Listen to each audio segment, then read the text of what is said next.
Phase friends, welcome to my Instagram live show called The Third Phase. My guest today is Jill Kearney, founder and CEO of Specialty Moves by Design. And if you'll remember, Jill was on here with us a few weeks ago, and I was so excited about her talking about the online auction. And so I want to dive a little bit deeper in that today because I know a lot of you had questions about that. So anyway, I'm Lori Carpenter, interior designer and founder of The Third Phase. And I want to thank our sponsor, Live Ballet. Live Ballet is a manufacturer of stunning tile inset ready grab bars. And I'm telling you, they are stunning. They're available in modular configurations that are ADA compliant. Life's full of possibilities, and your home should too. So check out all the possibilities at liveballet.com, and be sure and follow them over on Instagram at liveballetnw. So everyone help me welcome my dear friend Jill on again, and let's talk about those auctions because I think we all will enjoy that. Let me bring Jill on.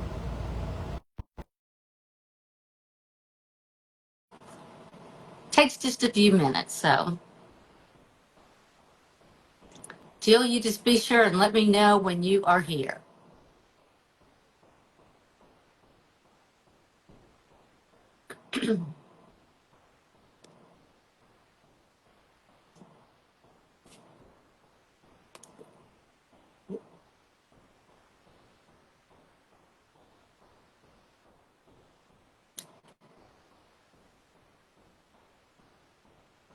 Specialty Moves, join us.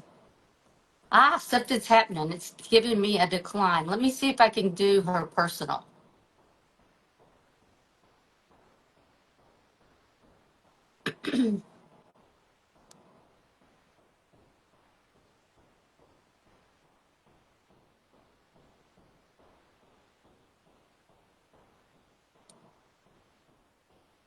Jill's unable to join, so let's see.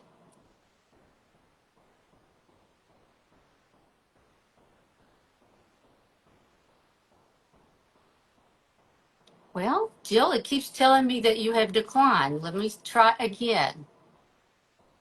We'll try your personal. Hi, Karen. Welcome. Leslie. Hey, Jill. Great to have you back. Hi there. Thank you so much. Well, you had so much wonderful, insightful information for us last time. I'm like, we've got to have her back, Leslie. I said she has got a wealth of information because I am very interested in this online auction. Tell people that maybe didn't listen to the last Instagram live with you. Tell us how this works and about your business of Specialty Moves by Design. Oh boy, this is such a big topic, isn't it? It's the whole Yes, yeah, huge. the whole idea really of coming into this third phase, this third season of our lives, and having homes that are filled with things we've collected for 30, 40, 50 years is oftentimes the thing that stands in the way of us actually making a move to some place that would be more appropriate or even more joyful.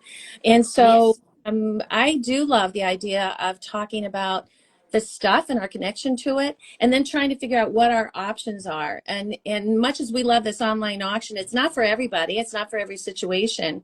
Right. Maybe what we could do is talk some steps first to sort of build up to how you would even decide if this is appropriate or something that Right. would work for you and your situation. So if maybe we could start there. Um, Okay. that might be helpful for those who are joining us who maybe have never even heard of this and maybe have never been asked to clean out a house or didn't have to clean out their own house. And so this is like, oh, wow, this is one of those things you hear about that friends say, oh my gosh, we did this for 2 years and it was horrible. And you're hoping that you never have to do that, right? Right. Right. So, And then it'll slip up on you. And that's, it didn't slip up on me, but still you think you're prepared, but you're not. You're yeah, not at all. yeah. So learning from this has taught me so much that I want to share that I didn't know at the Hmm. time. But what is the first step in, if you're preparing to downsize, or maybe you're helping a loved one, or maybe even yourself, or maybe someone's passed away and you've got to clean out this house. Yeah. What is the first steps, Jill? I always say, if you've never done this before, and if you're sitting here going, I am just totally clueless, know that when I talk to people who started that way and tried to just muddle through themselves, they're often 2 years or more down the road saying, we've been doing this, and it's not done, and it's miserable, and our family is now, having disputes over all this stuff. There's easier ways to do that. And so I always suggest that there's experts in the country now because of boomers, and there's so many of us. There are experts that work with this kind of a situation all the time. We happen to be part of it, an organization called NASM. It's NASMM.org. It's for professional move managers. And I've been on the national board twice. I do a lot of speaking there to my own peers and do training and things.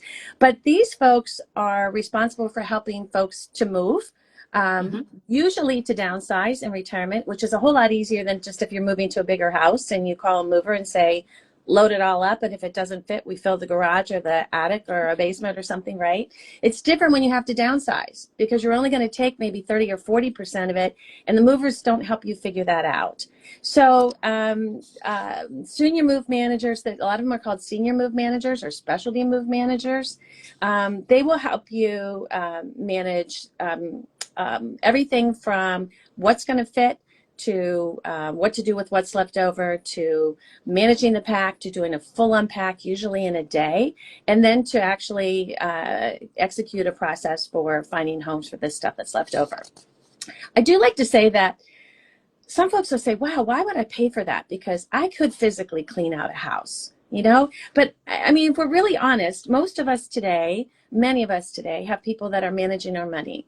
We have people that we hire, like you, that would come in, design my home. We have people that plan our vacations. We have people that help us find colleges for our kids. We have people that plan weddings. Why would we hold on to this one thing that psychologists say is the single worst thing that we can do in our lives, short of losing a spouse? Why would we try to wing this, by ourselves when we really don't do this every day and are not really sure how to do it? So that would be my first thought. Go on nasm.org. See if you can find an expert to partner with you. They'll do as much or as little as you need, and sometimes it's just doing some coaching for you. If you don't have a move manager in your area, I'd suggest you go to NAPO, N-A-P-O. That's the professional organizers. They oftentimes also have contacts that might be able to help. That's great. That's a good point. Mm-hmm. Um, okay, so that you gave us that. So let's say I've done my research and there's no one in my area. I'm in a rural Arkansas, so you got to understand we do have estate sales and things like that, but that's still hard to do Yeah. because you're still somewhat dealing with everything. Yeah. So, what do you recommend? So I always say there's basically four options when you're going to empty a house, right? So the Mm-hmm, first one would be, and everybody's going to go, oh, no, this is never going to work. The first one is you offer items to family first. Now, a mm-hmm, lot of family members are going to go, no, no, I have no interest. I need nothing. I don't want any of your stuff. What I suggest you do first is go through the house. And if it's either for you or for a loved one, put post-it notes on everything that you're going to keep. mm-hmm, Because sometimes they're assuming you're keeping all the good stuff.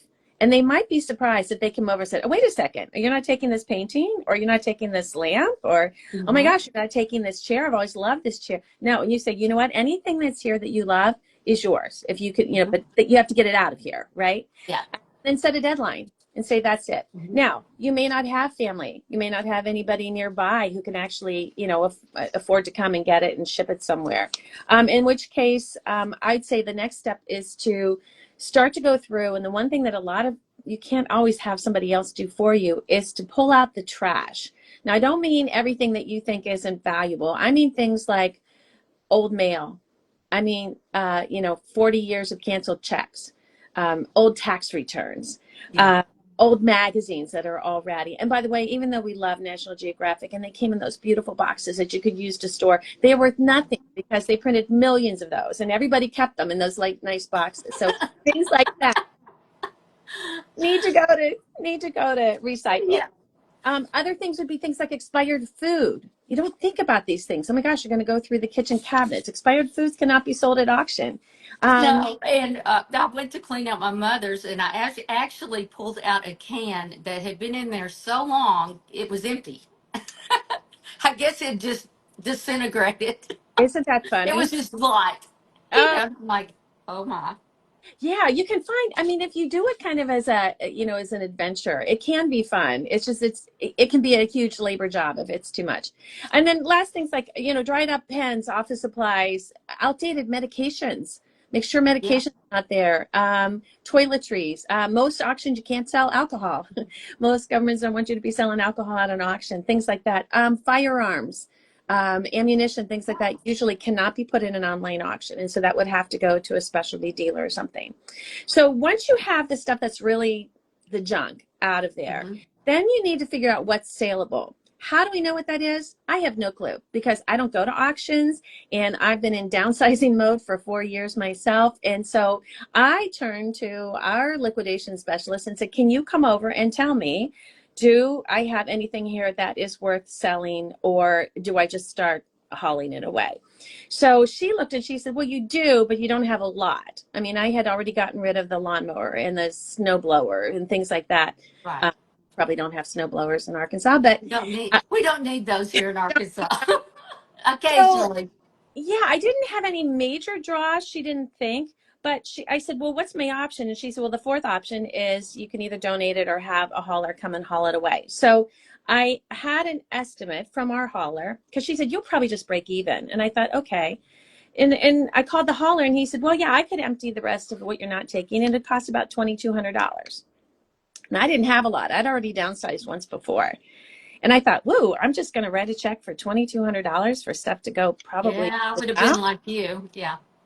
And you know what, honestly, we've been working with folks this last couple of years, folks who haven't cleaned out the house in 40, 50 years. They're getting bills of 10 or 20,000 to haul it away. So we think throwing it in the trash or taking it to donation is free, but we have to remember if we can't do it ourselves, it's not free. You're paying someone the labor for the truck and all the muscles and everything to get it out. So I said to her, listen, if I can break even after whatever costs and everything that go into the auction, we can know about that in a little bit, then that's better than writing a check for 2,200, right? Yeah. And so she said, well, I guess so. And I said, well, even if we lost 1,000 at the auction, that's better than writing a check for 2,200. And both ways will empty the house, which is what I needed. Because the one Correct. I want to remember is that the value is not in the contents, the value is in the structure.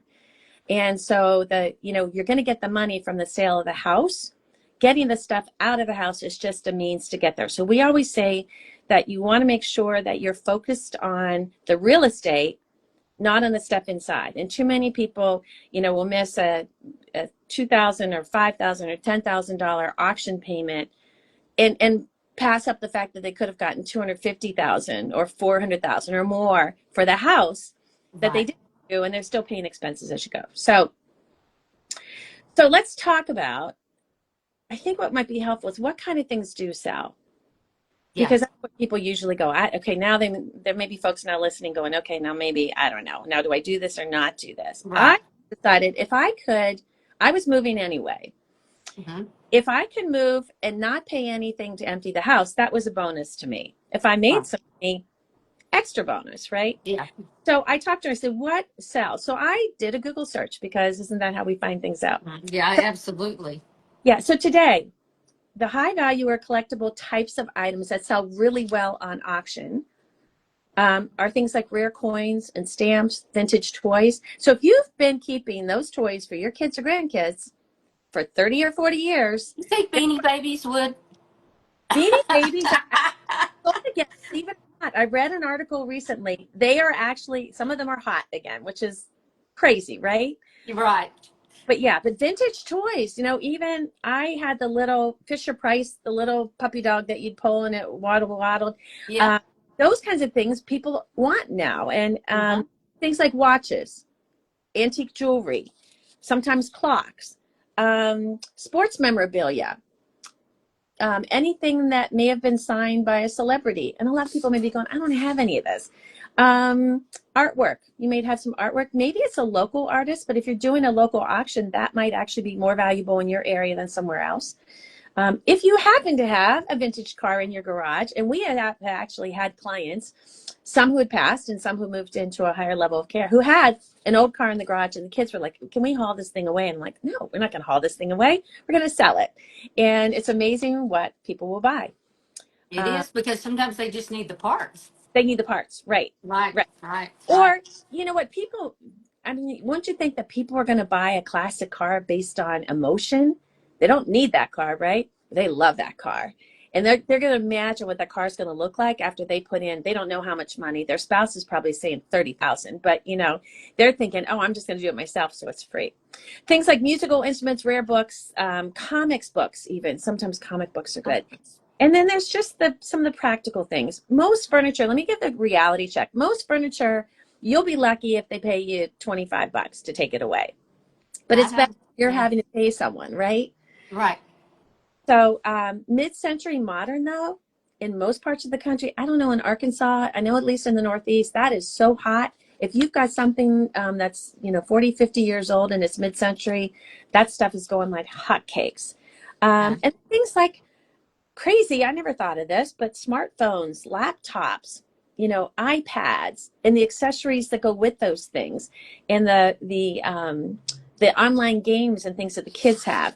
And one that's always good, which I love, because I like to make things and build things and tear things apart and everything, mostly houses, but are tools. So Or things like what? Tools? tools, whether power tools or hand tools. We'll get a lot of older women who go, oh my gosh, my husband had a garage full of tools. Should I just take them to the trash, or what do we do? I'm like, no, you don't take them to the trash. Those things are gold. So I always like to say, if you've got things like we say, like lawnmowers, or riding lawnmower in particular. Up north, if you have a snowblower, if you have tools or power tools or woodworking equipment, if you have shelving units, if you have garden tools and shovels and things like that, those sell. Why? Because almost everybody needs those things, whether they want them or not. My cut glass clear Waterford crystal is not really needed by anyone, even though I think it's lovely and I love it. It's not a necessity. And so that's sometimes if you've only got common things, don't worry about that, because honestly, the common things are what most people are looking for. And all they want to do is, instead of going to a Home Depot or a Walmart or something like that, they're hoping they can buy yours at 10 cents on the dollar or 20 cents on the dollar. Or they're hoping that maybe you'll roll over and give up the goat and just say, I'd take it for free. Not on that. It doesn't happen. But yeah, but that's where a lot of folks are. That's the kind of things that we're looking for. So it doesn't have to be fancy schmancy. And you don't need buyers with tens of thousands of dollars coming in. But a lot of common things are good. Right. Well, if someone is motivated to really make money on it, to make the most, what would you suggest for them? So I always say, you kind of have to know what your motivation is, right? There are people who, for whatever reason, are not going to move at any time soon. We have folks that are 90 that say they're not going to move. They're still in good health. They don't like hanging around with old people. And they'll say that because they're not old. They're the ones that are still volunteering. Some of them are still running boards and charities or their own companies. And so they don't see themselves as old. And so I cheer them on and go, hey, I totally understand.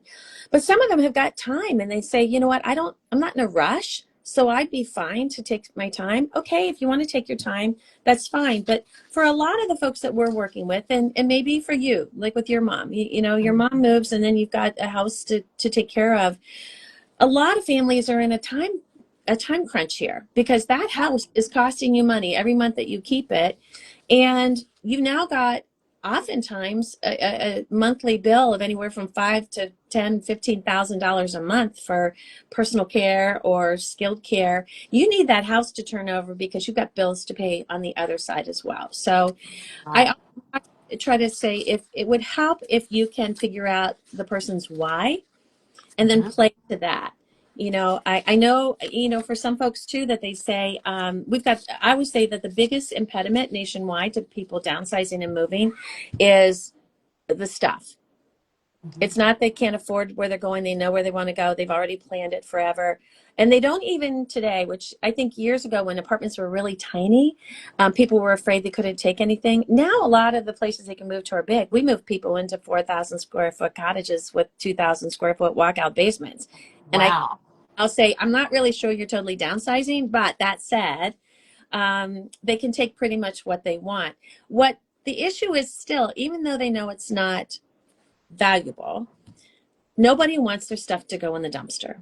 We call that Right. the dreaded D word, right? Because it's not, sometimes it's because it's got value to somebody and you don't want to contribute to a landfill. I'm very much like that. But when it really comes down to it, when I did my own downsizing 3 or 4 years ago, it's amazing how when it comes right down to it, you really don't want this stuff to be thrown away because in your heart, it's still, you've got a little bit of an emotional attachment to it. I So, think my mother had attachment to everything she owned. oh, yeah. And you know what? I should say, that's really worth something. I'm like, I So, wish I could find somebody that would pay it. yeah. So when you have that conversation, this is a good time to say, because some people have given me a list and it has the original receipts of everything that they own. And they say, look, I paid $300 for that. So I'll take $295. And then I tell them, look, your buyers are coming to auction. Right. And if they wanted new, they would go to the store and pay probably 600 or something. They're hoping you'll sell it to them for 10 cents on the dollar, Hmm. which would be $30. And then they go, and then you say, but they're really hoping it's free. And then they go, Yeah. so yeah, they have to understand that what we're doing, we're not selling much as it's a treasure on our side. Other people are looking at it as used stuff.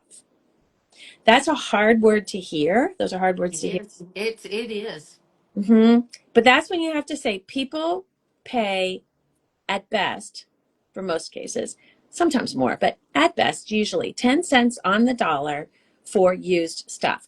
And if you start with that, then I also say, and if you've got someone who maybe needs to move to a different home, I would say let's start treasure hunting.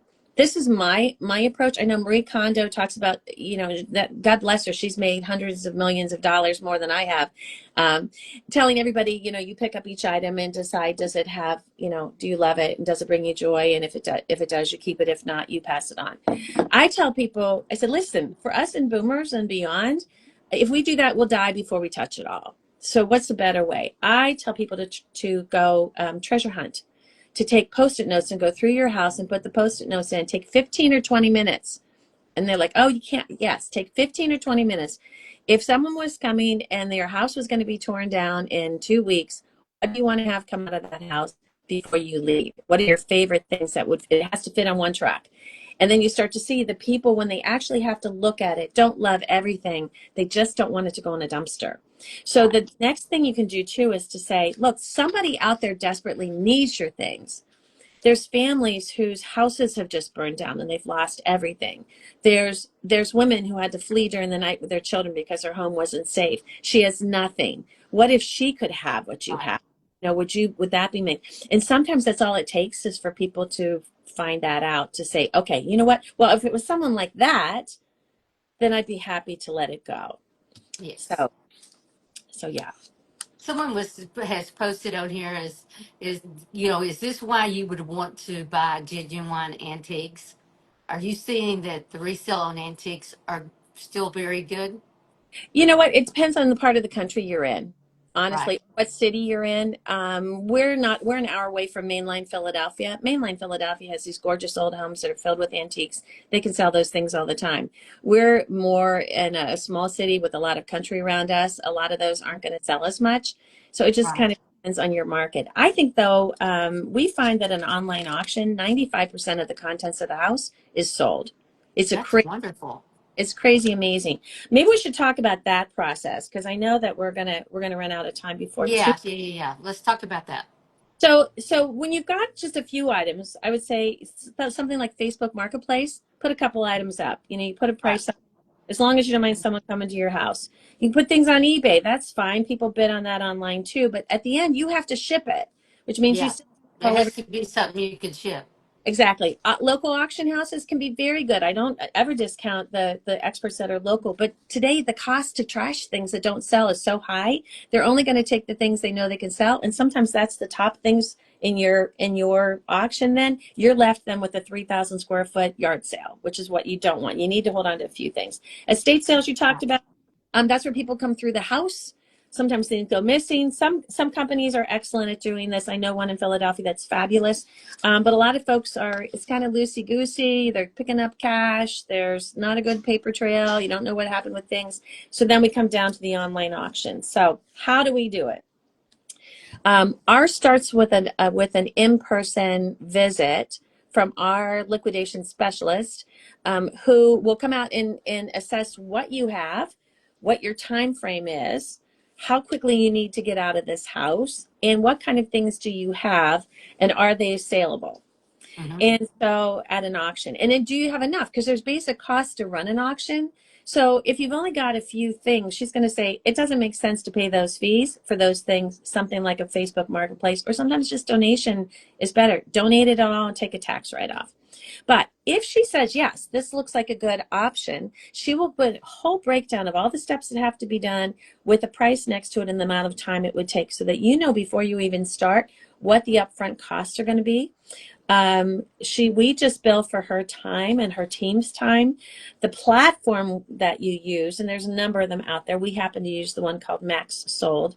They charge a basic fee to use the platform, and then they get 30% of whatever sells. We don't take a percentage of that. So that's where, in our case, it's Heidi Wiskaman. She's fabulous. We're so blessed to have her on our team. But she'll figure out, is that worth it to you? When all said and done, would you at least break even, and would this be easier way to sell? And that's called Max what? Max Sold, Maxsold, Max Sold. And I'm going to Max sold. Okay. Max Sorry. Sold, yeah. And actually, when we're done at the end, I want to give you the link to our Max Sold auction so people can actually look at the process online. We have past Sure. auctions, we have ones that are coming up, and we have current auctions running right now. So folks Okay. can kind of get an idea of what's selling and how that works. It's pretty fun to watch. Yeah, and if you're a member of our Facebook group, the third phase, be sure and add that in there too. Mm. We will do that. All right, Yeah. so let's talk about the process itself. So you've gotten the estimate. Now you said, look, we're going to go do this. In general, now it's not hard and fast, but in general, probably 95% of the time, whoever lives in the house has moved out of the house. So basically, the contents of the house that are left are fair game for anybody. You don't want people coming in, taking things out of the house when your stuff is mixed in with it. That's basically the criteria. So what happens? The team comes in and they start to sort through the house. They will pull out anything that still looks like trash if you didn't get to that. That's part of it. And then they start to cluster everything that's left behind into lots. And if you've ever been to an auction, sometimes there's furniture and things, and sometimes there's a box and it says lot number 54. And you look in it, and it could have all kinds of, it could have jewelry and something else. I had one where it had stationary items in there, that then they put a Mickey Mouse mug in it. And I said, that's kind of weird combination. And she said, not everybody will take the stationery. Some people will, but there's Disney people will take the mug. And when they take the mug, they have to take the whole lot. And Yeah. so she said, she knows how to separate the lots so that people will bid on it. I have no clue, but she knows how to do that. Right. So it can be a single item or it can be a group. And then she always says, well, if you want to do it yourself, people can do this yourselves, but they should be divided into average value of $35 a piece. And I said, what does that look like? And she goes, well, I don't know. If you went to an auction, what does $35 look like? I said, I don't know. So that's when I said, okay, I'm not going to do this. I'm going to let you do this. If you have to do this yourself because you don't have anyone nearby, I would say go on our website, see the kind of things that she has done professionally and how she grouped things, and learn from that. That might be a little bit helpful. Good idea. Yeah. So when you're working with experts, also, here's where the big bang comes from. She knows things that you might have bought at yard sales, and you might have spent $2 on it, and you're thinking, wow, if I get five, that's doubled my money. She Yeah. knows what to look for. She knows how to photograph it. She knows what those markings are on the back. She knows how to put the hashtags in, because the platform that we use has, I think they said 120,000 people on it. A lot of them are dealers, but the dealers Mm. can't look through every single auction. And so they will scan and they will search for certain hashtags. So it's really helpful if you have someone who knows that kind of thing, who can tag those things so the dealers can find them. The dealers will actually pay you the best prices in general because they know that Right. they'll be there.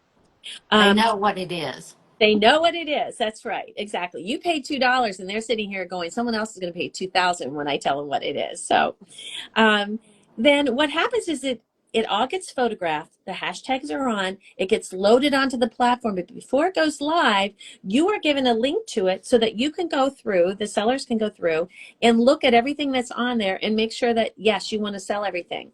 I know in my case, I was missing something from my mother that I hadn't seen in a long time. Actually, it was her mother's. And I said, if you find this, can you let me know? And it showed up in one of the lots. And I said, oh my gosh, I don't know how you found it. And they told me where it was. And so I said, can I pull that? And they said, well, you have to pull the whole lot. And I said, that's fine. So I pulled that lot and said, I don't want that to sell. Sometimes, and if this was your mom, you might say, listen, mom, if there's one thing or two things that show up in here that you still want to keep, we'll pull those lots so that she Mhm. still feels she has a little bit of control. But you Right. can't pull everything, right? You can't pull everything. So once the seller says, this is good to go, we are ready, then they're going to say, okay, it's going live, usually at noon tomorrow, sometimes that evening, they'll tell you. And then it goes live. And then you can watch it. Now, we start all the prices at $1 on this platform. And a lot of people go, no, no, no, I don't want to start at $1. It's worth a lot more than that. We Yeah. always say, if you start at $1, you're going to get a lot of bidders up front. And the longer they're bidding, the more passionate they become about it. And these things will go to market value. It happens all the time. And so you don't have to worry about that starting price. What you want to do is see the ending price. And so buyers will bid for usually 7 to 10 days online. They can set up reminders on their phone that says, oh, shoot, somebody just outbid me, bid again. You Oh, can that's great. you can also pre-program it and say, look, I would like this mug. I will pay up to $25 for this mug. And it will just, every time someone outbids you, it'll add $1 to it or whatever. And then when it gets to 25, it says you're at your limit. Do you want to bid more? And then you can say yes. And if you say no, it'll say, how about take a look at the auction? You might like this stuff. So this, algorithm is Wow. encouraging you to go buy more. So at the end of the auction, credit cards are hit. You have to register your credit card online, and you already know what the pickup day and the times are. And so you then have to make your appointment and say, I'm going to come at this time, and you get in the slot. And then on that pickup day, you drive up, and the auction people are usually out front, or if there's a garage in a garage or whatever, they meet you there. There's usually only about 5 buyers at a time coming and going. Uh-huh. And you take your receipts and they will take you to the lots that you have purchased, oftentimes multiple, and they're going to watch you pack it up and haul it away. So the seller doesn't have to do any of that, and it's all managed by professionals who are there watching and making sure that everything is going where it should go. And then at the end, there's sometimes people who bid on something and they don't pick it up, so it's already paid for. You'll oftentimes get people that say, hey, is that free game now? And if they'll take it, you say, absolutely, you may have it. Sometimes dealers will come and say, what didn't sell? And I know on mine, I had 152 lots. I had 12 that didn't sell, but they were the old things that we were going to put in the trash. And she said, put them in. I said, almost everyone. I said, we could put it in the trash. She goes, we'll put it in the auction. If somebody takes it, then you don't have to pay for the trash. I got some of the pickup people to take some of them. Some of the dealers came and I said, there's actually a love seat in there too. It's really nice. We hardly ever sat on it. And they took the love seat, which was great. And Wow. so at the end of the auction, if there's anything left over, you just have the hauling people come, pick up whatever's left. And now your house is totally empty and ready to turn over to a new buyer. So it's a That's pretty cool. fabulous. Yeah, it's pretty That cool. is fabulous. Yeah. That The whole is. process is basically 2 to 3 weeks, depending on how much Mhm. has to be sorted out of it. versus 2 years or more. Yes. And well, your time. Your It time, was it's mine. In my situation, it was my time. I really did not have the time. My siblings did not live close, mhm, so it wasn't handy for them, and it wasn't feasible for them to have anything shipped to them. right, It was not worth the shipping cost because right, everyone knows how high the shipping cost is right now. right. And so, yeah, this is fabulous. Well, Jill is, go ahead. yeah, no, it's fun, and it's a way to make people feel good. We have so many people who feel so good afterwards because they know that they've helped other people, and even though the kids said nobody wants it, they can come back and go, 140 lots went to people who wanted it, and it sort of is a great, feel good moment. Right, right. Yeah, I really wished I could have done something like that. I could have done an estate sale, and that's what I should have done, and just walked away and let them take care of it. But it's something I could not have stayed and Mhm. watched, Yeah, you yeah. know. And And so, one thing too, we tell a lot of people don't go. yeah. And for some people, don't even watch the auction. I didn't watch mine until the last 20 minutes. I Hmm. just didn't want to watch because a lot of people will wait and bid at the end. And I Yeah. said, it's too stressful.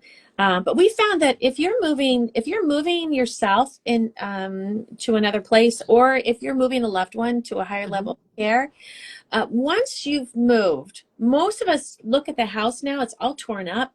You've taken out what you wanted. It looks like a mess. Most of us now, that house that we loved is a project. And Yeah. we're in a new place. And usually by now, we're kind of liking our new place. And the idea of going back and cleaning it out isn't that attractive. So, No. whatever you can do for someone, that's why in our process, we take it over, say, give us the keys or the access to the house, and we will make sure you get the check when it's over. Yeah. That's fabulous. That is great. Jill, is there anything else you want to share with us today? Um, I would just say that if anybody wants to see the auctions that are actually running now, it's kind of fun. They I went, definitely do. yeah, specialtymovesbydesign.com/liquidations, and you can see on. Liquidations. Okay. Mhm. And actually, I was on there today just to see how many. There's a ton of them on there. I think the last one on there was mine. Um, and so, yeah, it was kind of fun to see. I was surprised. I had a number of things that went for $90. I was like, oh, mine were more than $35. So, Yeah. I know I just found out that my daughter, who actually runs our company now, I just get to do things like this, which is really. Oh, good. She's already put the link into the chat, so the folks who are on, Great. I can see that. We will add it to the Facebook group. I think the only other thing I would say is the kindest way to help family members downsize. And, in the end, the kinder you can be about it, the easier it is for everybody, right? So I would say preserve your relationships. If you've never had a great relationship with this person, sometimes having a third party person, even if it's a family member, or I mean, a friend of the family, or someone from your place of worship, or, maybe they were teachers and it's another teacher that could partner with them so that they Hmm. feel they have somebody working with them. You don't want this to ruin a relationship with a parent. Avoid telling them that they can't keep something. Instead, tell them what are your favorites, and then compare the favorites. Do you like this one more than this one? So they're Hmm. all choosing. It's them choosing what's the best. Focusing on that treasure hunting. Don't threaten with a dumpster. I know we get frustrated and we go, you know what? And I had so many people say, oh, my kids have already told me, if you don't deal with this, the day you die, I'm pulling the dumpster in the driveway. And I can tell you that the dumpster word causes people to hold on tighter. So it usually backfires using it. And then the Yeah. last would be, encourage them to start making decisions early if you have to, because they won't. Do your own and model that and say, I'm going to go through my own house and see what I love. And I did that 5 or 10 years ago. And it was really fun because my girls then came through and they said, wow, are you not taking this? And you're not taking that? And I said, no. And they said, could I have this one day? I don't need it now. I don't have room, but I wasn't moving yet. Right. So it wasn't. Hmm. But the other thing was that there were some things that my one daughter liked, and they were paintings that my mom had, the oil paintings. I said, no, I'm taking the oil paintings. But then I told her, listen, if you love them, I talked to her sister. Her sister didn't love them. And so I said, look, I'll put your name on the back. So Yeah. if something happens to me suddenly, everybody knows that this is yours. And I'm even putting up a list. My mom did that too. We did it with her before she passed and had a list of everything that she had that she thought had value. It was jewelry and artwork. And she had names on it where she wanted it to go. So, That's a great idea. yeah, Oh, do your Jill, this homework. has been very insightful. I so appreciate you joining us again, and I still think you probably have even a wealth of more information you could share with us. This has been so good. So, I'm so happy. I'd love to come back anytime so we can chat. all right, good deal. Well, we'll check out the questions and everything, and we'll be in touch. So, Jill, thank you so very much, and you have a wonderful day. And everyone, if you have not joined my Facebook group called The Third Phase, the number three, please do so. And we have wonderful conversations like this that everybody can talk about or ask questions or share. So thank you so much, Jill. Everyone have a great day. Bye bye. Bye bye.